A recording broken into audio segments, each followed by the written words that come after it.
To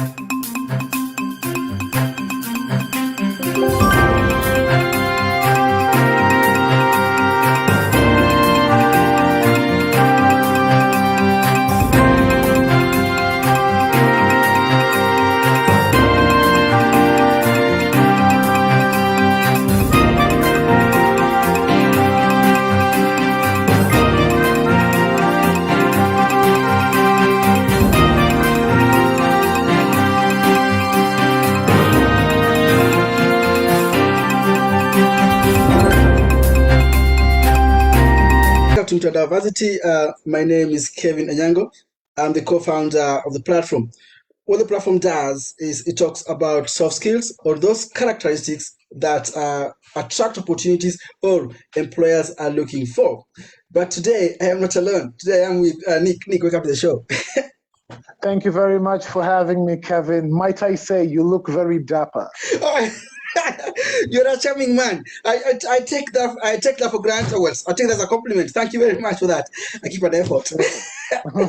You should. It's a good thing. It's a good thing. And Nick, I've got to tell the viewers that it has taken me years and years to get to here, but finally we are here now. Yes, I know. A lot of times we were meant to meet up, and then things would happen. But yes, I always believe that things happen in their own time when they're meant to happen. So well, and this will talk today. Here we are, exactly. And Nick, so how do I refer to you? I mean, you don't start. You're an actor. You're a journalist. You're a media personality. You're a celebrity. So which one do we take? I think personally, I just like being referred to as an artist, because all those things are like, they're all in the realm of art. They're a form of art, from journalism to being a form of expression to acting to writing to painting. I used to paint, trying to get back into it. So yeah, just artists. Wow, so you got all this stuff, and this I just go straight to the point now. So how do you remain relevant then? I mean, because as I say, nowadays radio in Kenya, for instance, in my experience, it's about celebrities, or it's about personality that someone will come tomorrow that's bigger than you and take over. But how do you remain relevant? I think for me, I'll speak for myself. I always speak for myself. I don't try to be relevant or to stay relevant. I'm just myself, because I've been able to notice, even all my years on radio, I was able to notice how if you come out portraying a certain character that is a seasonal character, at that point, it's what everyone is gravitating towards. After a while, people will get different interests. You can't blame it on humans. Humans change interests day by day. So if you come in with sort of mentality of, let me jump on this trend, let me be like this because this is what's happening, after a while, you will find yourself trying to do what you asked, which is stay relevant. If you're authentic, you don't have to try to stay relevant, because you will always be a point of interest. Please carry on. Oh no, I was saying that's literally how I always look at it, in that form of, yes, don't try to stay relevant. Be authentic, and life goes on. That's how it works. Well, talk about being authentic, and I think it's fair to say that there are lots of people that are struggling to find work, and I'm talking to the fresh graduates or people that graduated probably 5-6 years ago, but are really struggling. So, are you saying it is because of them they're not being authentic enough? No, we can't also ignore the fact that there are hardly any jobs, especially in journalism in Kenya. I feel like even in the last couple of years, the number of job opportunities have really dropped. Media houses have been closing their doors. Others are downsizing. And then when COVID happened, it became even crazier. Yes. So it's not like you can't say the reason I don't have a job is because I'm not being authentic enough. Everyone knows to what degree they're being themselves, and to what degree they're putting on a show. That one, it's a very personal question that everyone has to look in the mirror and answer for themselves. But as far as job opportunities, it's because the country is in a very unstable place, job-wise. Well, talking about job wise, Nick, but listen, you've got like what 4 or 5 jobs. You do radio. I know right now you're on TV. You are doing a new program. Somebody just let me just. So you do radio and TV. You're directing a play, and also you're casting a new play now. So how? I mean, is it being luck? Is it being lucky? No, no one gets lucky in this kind of thing. It's because I don't want to be broke and I don't want to be without a job. So what's the So, secret then? So Nick, what is the secret? I suppose that's what I'm trying to say. okay, Why are other people not even getting a job, but you got five? it's not okay. So it's not a secret sort of thing. It's more of a I identify the things that I know I'm good at, and I was able to identify them when I was very young into my career. By the time I was 22, By the time I was 22, I had already written a play. I had already acted in several plays. Um, and this was the time I started radio at that age. So by then, I knew that these were things that if I kept on cultivating them, they'll pay off. Like, not all of them used to pay off. Like, for the longest time, acting, we would get very, very little money for it. Even radio at the start, you don't start like with a high salary or anything. Yes. It's more of a you cultivate it over the years. The better you get, the more you just try to, the more you try to perfect yourself in it. It just automatically opens more opportunities to you. I Wow. guess is Well, for those that have just joined us, this is Mtandaoversity School of Soft Skills, and I'm talking to Nick Ndeda, based in Nairobi. Nick is a journalist, radio personality, or if you want to be called as an artist. Nick, listen, let's talk to that fresh graduate. Those people that say that akuna kazi, there's no work. Um, so what do you tell them? oh wow, that's a very heavy position. It's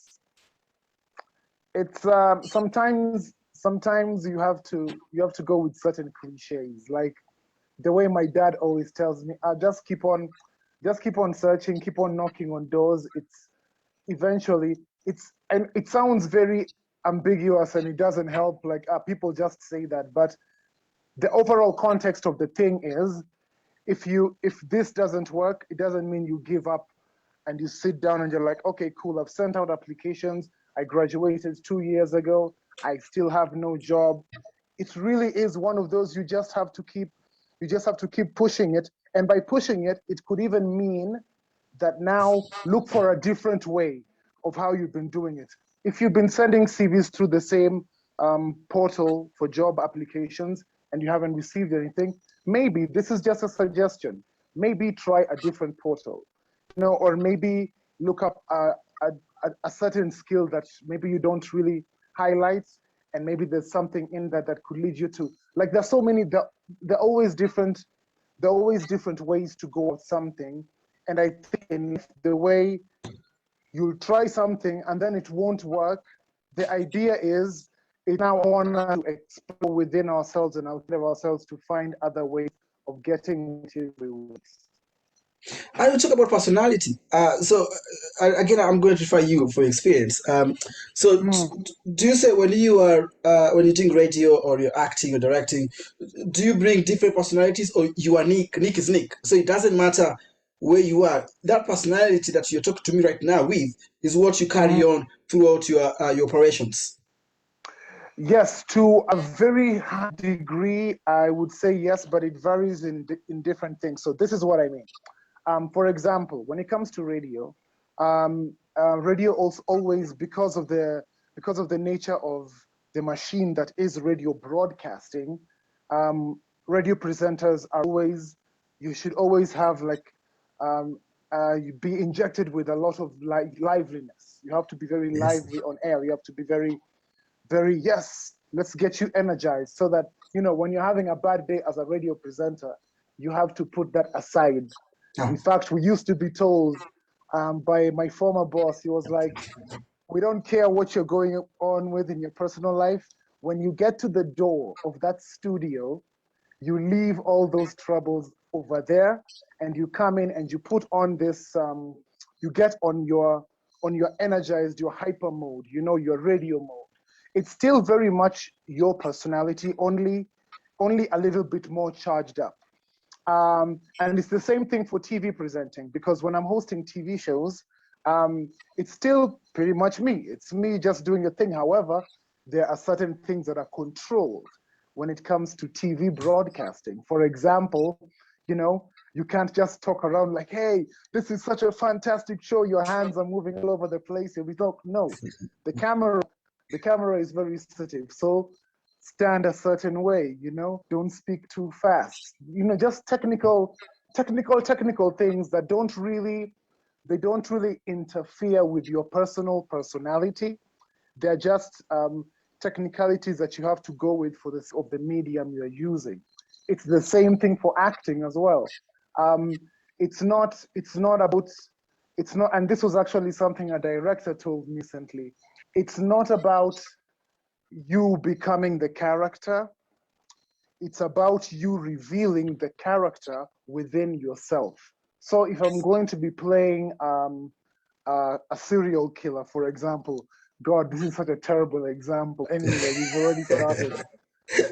If I were playing a serial killer, I wouldn't. It wouldn't be about, okay, Nick, it's time for you to get into the mind of a serial killer. It would rather be try and reveal what aspects within myself could I link to the psyche of the serial killer.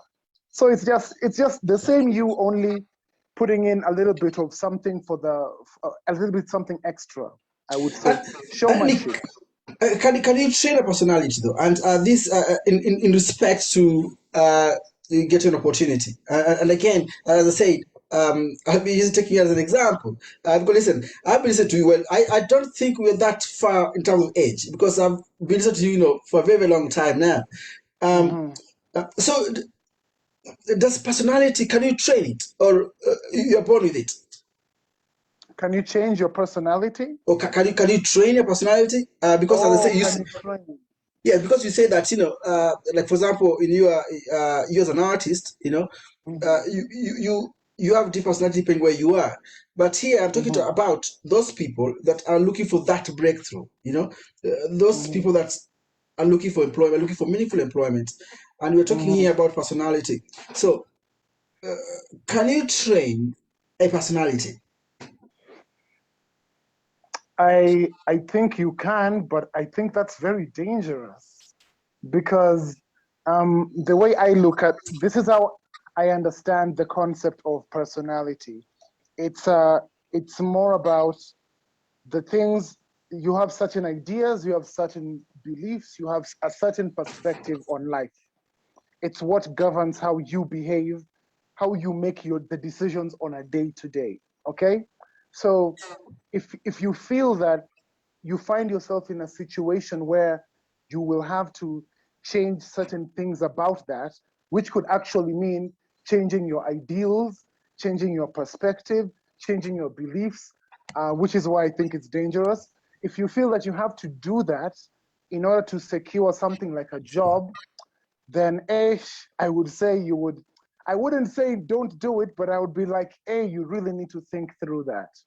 Because ultimately, no one's personality, it's as far as society is concerned, no one's personality is out there to the point, oh, we can't work with you because you're very, very out there. I mean, there are those one or two outliers, but you'll hardly ever come across it.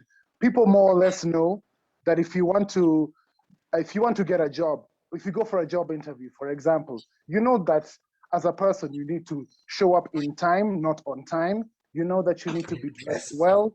You need to know that, you're going to be asked certain questions and you should be ready to be as open or as frank as possible. Like, we all know these things. We don't have to be drilled like this is how you need to be in order for you to get a job. You get what I mean? Yes, yes.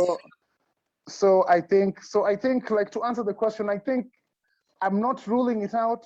I'm not saying you can't train a personality. I just think there's a better way of going about it. But personality does attract opportunities. Like you just said here that, for example, radio.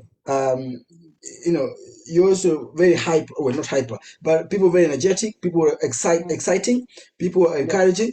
So if I don't use that introvert, but if you're that quiet person, and you have a passion, you want to work on radio, but you're not the energetic person, so you cannot work on radio then, even though you've got the passion and you've got the skill as well.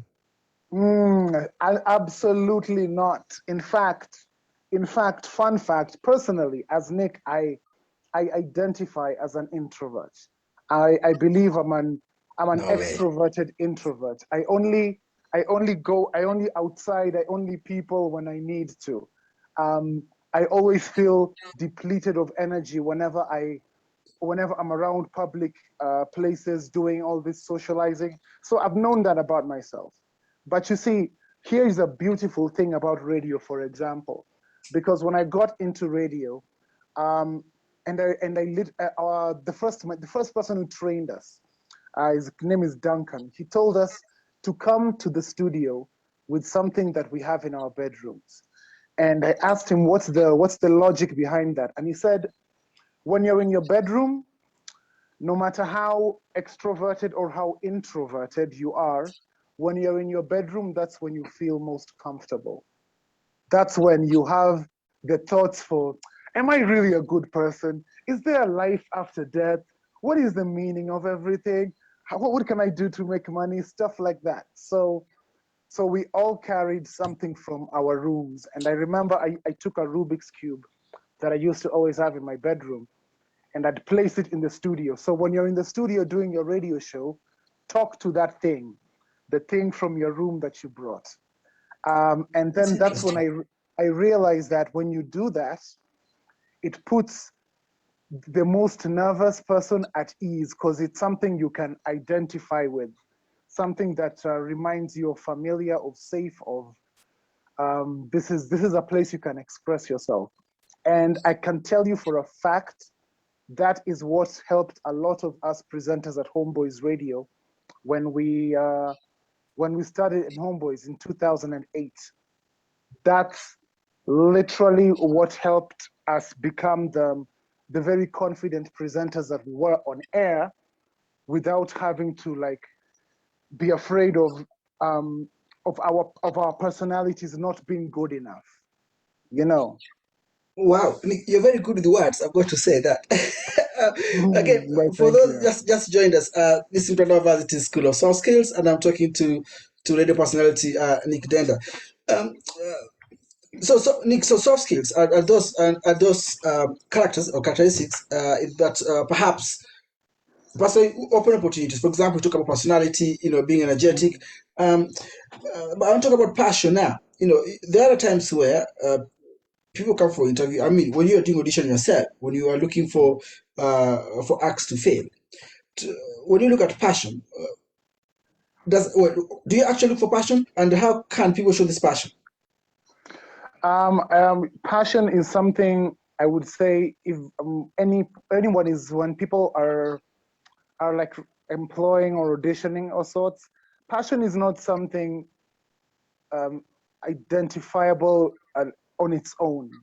Okay, and this is what I mean. I mean that if you're passionate about something, it it kind of permeates into every other sector of what you're doing. Like if you're passionate about radio presenting, for example, it means it will fuel your curiosity about radio personalities. So you will start listening to different radio stations. You will read up on different things. You will end up finding out about new forms of technology, podcasts, and whatnot. Like it will show in the overall. And and and to me also passion, as good as passion is, it's not everything, but it's also not something that should be discounted. I feel So, like if hang you on, have passion, Nick. Let me just go back again. So, are you saying passion doesn't matter? no, it does matter, but it doesn't matter enough for it to be the only thing that should determine you getting a job or not. You can't That's say that. I can't come and say I'm passionate about acting, why I should be given a job. someone else thought about acting yesterday and I've been acting for 30 years, that doesn't make me more passionate than that person. It just makes me someone who has been passionate about it for more days. But that at the end of it all does not determine. I've seen hundreds of people, of actors, who say that they're passionate about acting. But when I ask them, okay, so what are you doing? What else have you been trying to do to build your skill set? Have you been working on accents? Have you been looking to training your body, etc.? And they're like, no, see me, I'm just nangoja kupata role. I'm waiting for auditions and whatnot. I'm like, well, if that is your idea of passionate, because again, you see, when someone says they're passionate, that is a very subjective thing to say, because passion to one person could be every day of my life, I will dedicate 30 minutes to learning something about this thing I am passionate about. For someone else, being passionate could be like, I'm passionate because when I hear someone talk about a film, I'll smile. You know, very subjective. So, oh wait, Nick, when the adverts are out there, not necessarily just for acting, but for any role really, and employers like using the word passion, like, we're looking over to look for We're looking qualifications, we're for a looking for some. passionate. Indeed, yes. So is that fake? I think it's a blanket statement. It doesn't mean anything. When I see So, that in a job, it doesn't mean anything. Those are just cliche words that are added on to because everyone's always been writing that. so when you're looking for cast yourself, you don't necessarily go out of your way to look for that passionate person. I'm a bit confused here, Nick. No, it's because being passionate is something you will not have to tell people. In fact, Ah. even whenever we go for auditions and I hear someone say, I act because I'm passionate about it, I always say to myself, those are things you're not supposed to tell. When people see it, you don't have to advise it. Can you develop it? Yes, it's because you can develop it mostly because it's breeding on curiosity. If you're very passionate about, the more you find out about something, especially the more you find out about something you like, the more fascinating it becomes. So the more fascinating it becomes, the more obsessed you will become by it. Therefore, your obsession to it looks to everyone else as passion. Well, Nick, you see, I had some questions here that are going to guide me, but I'm going to be in that because it's interesting the way the angle you're taking here. Wow. So, Nick, I know you've been quoted in several publications, really, about talent and talent paying, and you yourself, you came to the scene through your talent, and you're an award-winning actor as well.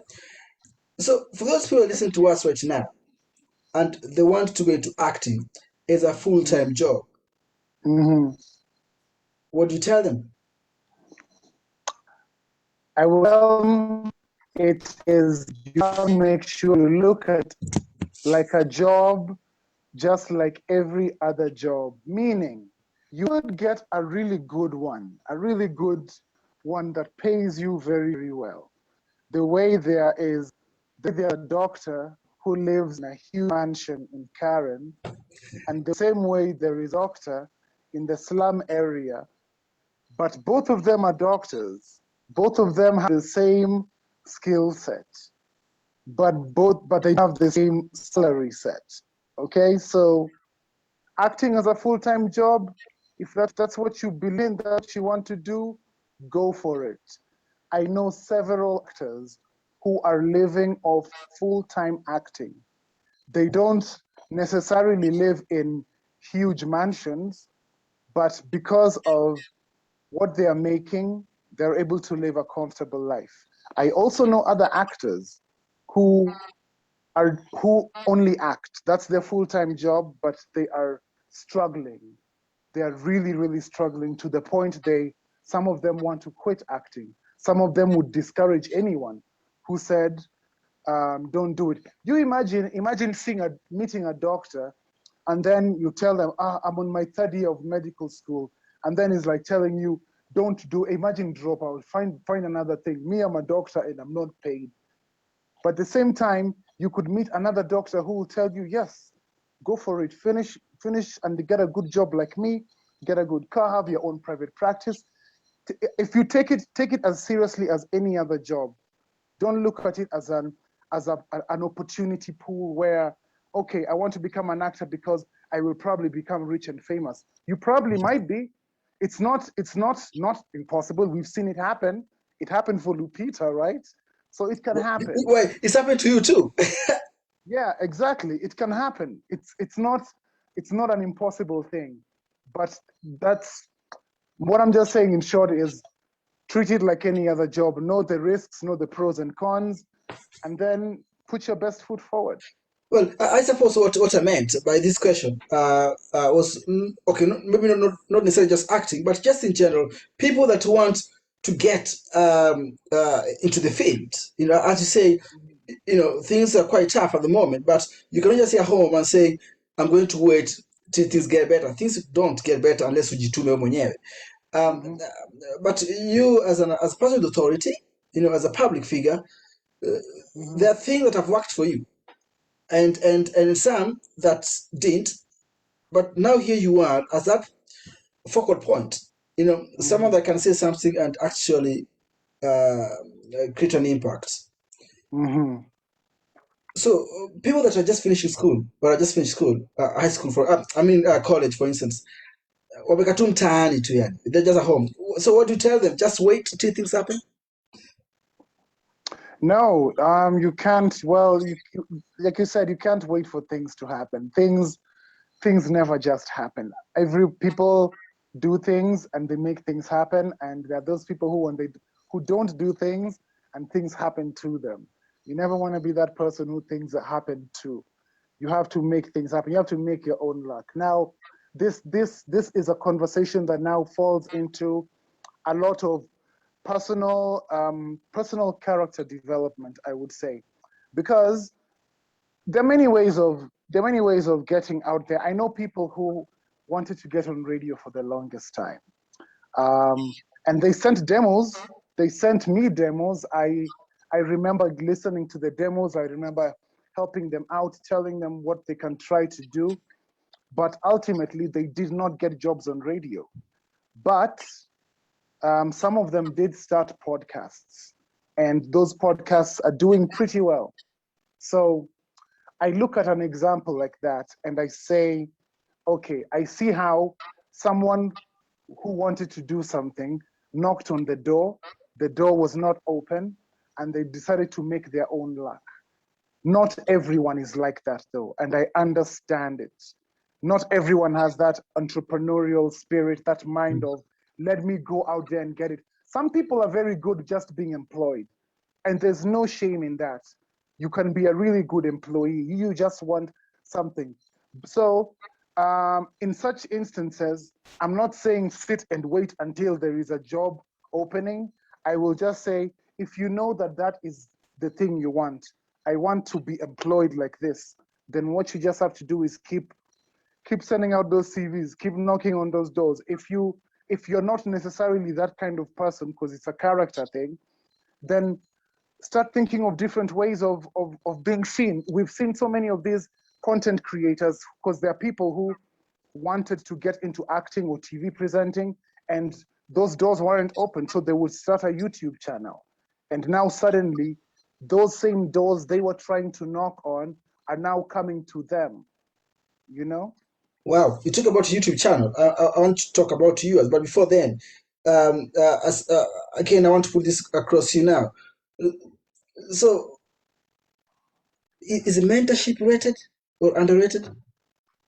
Mentorship, I think, is a very important thing, because you why mentorship is a great opportunity for someone to really distill all the information that you need to know to help you in what you're growing. Why go through it the hard way? Actually, learning the mistakes by yourself. That's crap. Learn from other people's mistakes. If you can find someone to mentor you, do that, because But you're not what we around. But Nick, listen. That's great, but you guys are never around. I think no. I think because people put too much pressure on on mentorship in this sense. If someone says, Nick, I want you to mentor me, and I'll be like, mentoring into what? Because I'm an actor. I'll be like, okay, what if I'm busy? I am literally busy because I am filming something for 3 months. What are you going to do? I am going to wait for you to finish, and then you will mentor me. I will be like, okay, sawa sawa. I will put it at the back of my mind. Now, what happens in 3 months if I fall sick and I'm literally bedridden and I'm told I have to be in hospital for 2 months? Will this person be like, okay, I will wait for another 2 months for you to be well so you can mentor me? You can, and that is now a very individual choice. But what I mean with this point is, for me, even mentorship is not I don't have a specific person. I don't look at one person in radio and I say, I want this person to mentor me. I look for one or two things in very many different people. Find as much access to as many different people as possible. Not everyone will have something to contribute to building you. Is what I believe. But so you uh, do you mentor yourself? Do you actually actively do this? Do I actively mentor people? Yes. I I don't consider it mentorship, but yes, I do happen to guide a couple of people. I have happened to guide a couple of people here and there on stuff with radio, stuff with acting. I don't look at it as mentorship, but they say I once or twice used that word with me. I said, hey, take what you can gain and help Could it someone grow come you. to you though? But right now, people listening to us, could someone say, actually, you know what, that guy is saying sense. I want to go to him. I mean, are you available? Are you accessible? I'm always accessible on social media, especially on Instagram. I'm always ever answering questions. I'm currently organizing to do um, a couple of lives. Let's just call them lives for now because we're still working out the platform issues. But I'm working on doing a couple of lives on things related to radio, things related to acting, things related to theater and stuff. Because All also right. I find myself in situations where responding to all those messages on Instagram, it takes a lot of time, Yes. which is something I usually almost never have. So I'm also trying to find a way of passing as much information as possible to as many people as possible as soon as possible. So that's my next thing that I'm currently working on. I should be starting it as early as next week. All right. Oh, listen, I'll be very interested to know more about that, and for sure. And I know people listen to us right now also would be very, very keen. Nick, listen, I don't take much of your time. We have spent almost half an hour here, and as I said, I didn't want to take your entire after evening. Um, Mhm. you talked about Instagram, and I suppose the last part of this is about the role of internet when it comes to opportunities. Mhm.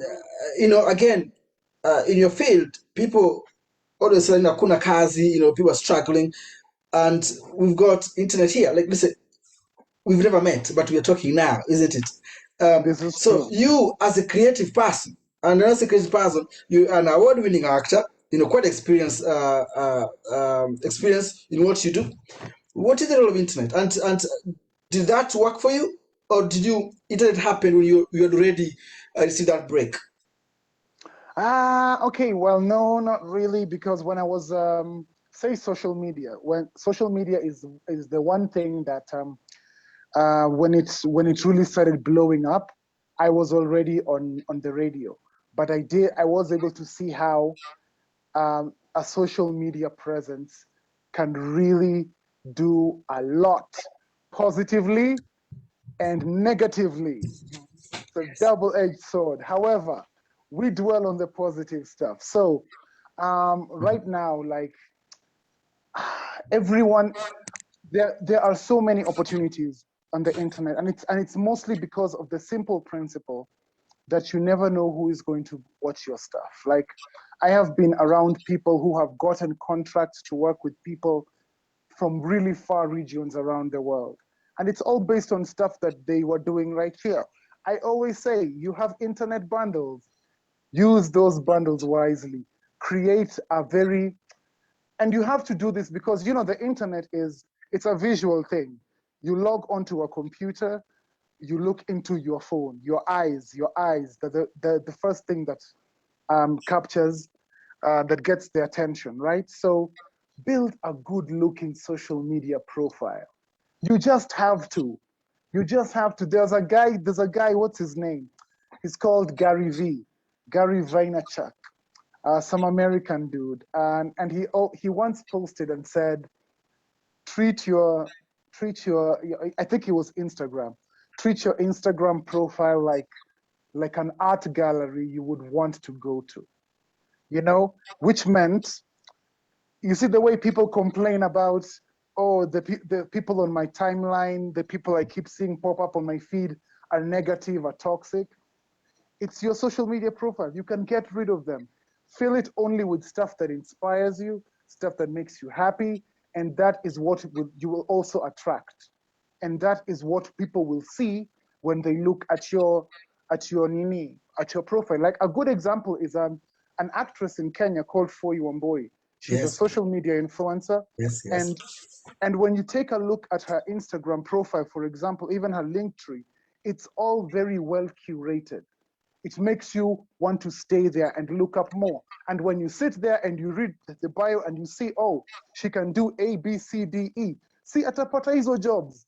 Wewe hapo na hiyo profile yako, you haven't done anything. Mara, you're posting a picture of the sky. Mara, you don't have a profile picture. Like, all these things will play against you. You have to look at it in the sense of a lot of things that used to happen in the real world, so to speak, in quotes, is now happening digitally. Yes. A person will be quicker to Google you than to ask you to come in for a meeting first. You know, they won't be like, hey, I want someone who can do this. Let me call this person. They will first Google you. And when they Google you, they will find all the things you do on socials. And if it's good stuff, it only builds their confidence in you. If it's random things, hey, then I'll just tell you good luck. Yeah, I tell you what, I wish you told me this 10 years ago. And I like that. Like, seriously, I like, the way you've discussed about, especially social media, Facebook, Instagram. We should treat them seriously. And You as you should. say, you never know who's watching. And Nick, so talking about social media and bullying as well, sure, this also, as the platform itself has kind of acted as a stepping stone to discourage others, as an opportunity for others to shut others people up. So you yourself, how do you control this bullying? How do you control the trolls? And I'm asking this in the spirit of those people that are looking for work and want to use internet, as you said, put your stuff out there. But there are those that have got other ideas as well to troll Mm. and to discourage. How do we prevent, or how do we fight this? Currently, people have been trying to fight cyberbullying. Unfortunately, it's one of those things that just seems to always it almost feels like it will always be there, and maybe it always will be there, which is very, very sad. I mean, personally, I was trolled.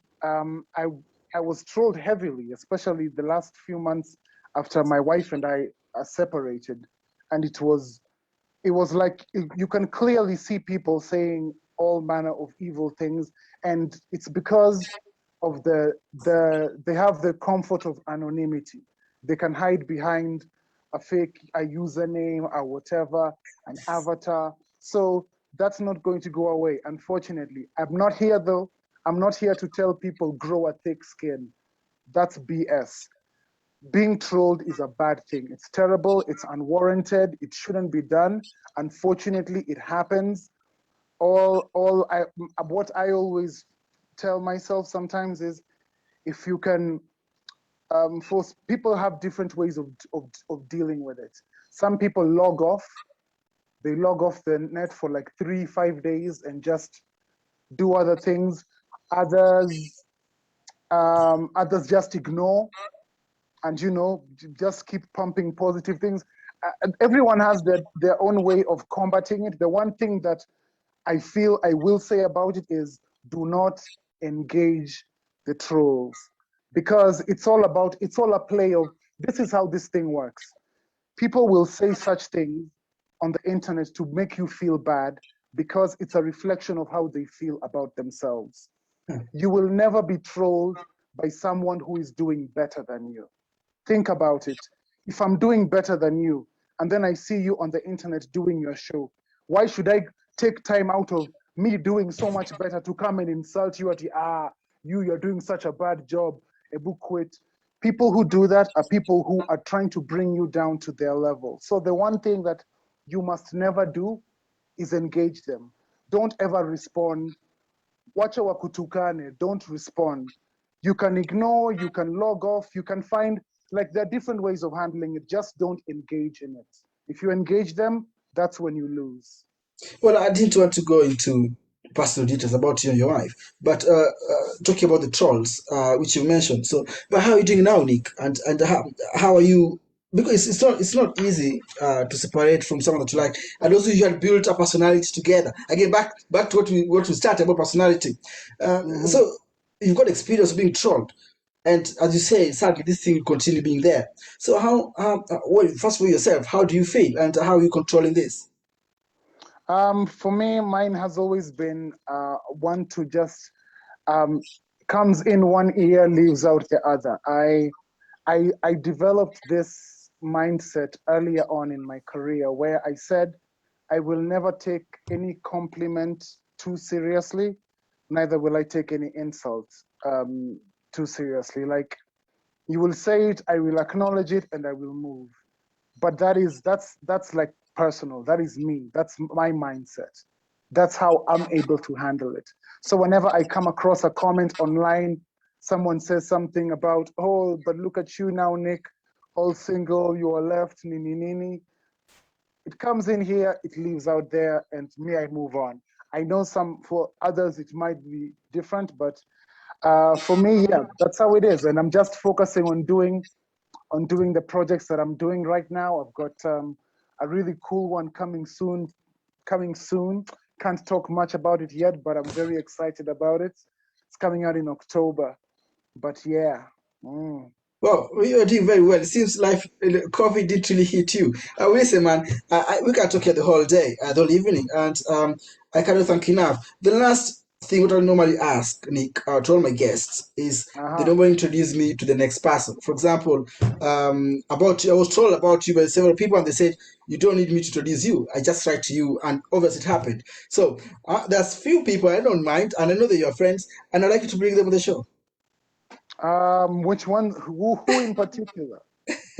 I've got two names. Who's that? Who's that? But they're your friends. There's nothing wrong with asking. You can always ask. If they say no, that's fine. But I would like you to introduce me to them, Yeah. Nick. Uh, Okay. Yeah. Sure. so Sheila Mwanyiga or Zambuki Chachi of Classic TV, Classic Radio. So I've never met Sheila, but You are friends. I mean, I guess we follow each other on social media. Yeah, but this is what I'm mentioning. Listen, the reason I'm mentioning her is she really defended you. I mean, when you separated from your wife and all those trolls that came out and all the stuff with the media, personally, she's one of those people that actually were quite vocal, and yeah, and also she's an actress like you, so I would assume you do stuff together. We haven't gotten the chance to. I hope to one day, but yeah, I can look up. I know Churchill because we used to work in the same building, literally studio next door. So should we try that? Yes, I can reach out to Churchill and Sheila and see who will be coming through. Absolutely, and it doesn't listen. It's that's wrong with asking. But yeah, I'll be very exactly. very. Listen, I'll to be honest, really, if to Churchill and see whether you want comes to the show. As I say, this is a platform that we talk about those stuff that we cannot learn in school. Really, the personal experiences that people learn from. Nick, I cannot thank you enough. I am really really honored to have you here and to come and speak to us. It's absolutely my pleasure. You're most welcome. Thank you. It was very engaging, and I like what you're doing. Keep doing it. It's important to have such platforms and to help guide people and tell them stuff that they wouldn't necessarily always have access to. So hey, more power to you, bro. Oh, that means a lot to me, mate. And I'm going to actually to video record this and put up there. Nick has said this about Mtandaoversity. Well, Nick Ndeda, Aki, thank you so much. And have a nice evening, mate. Cheers, mate. Thank you very much. Enjoy yours. Thank you. Bye, Nick, for now.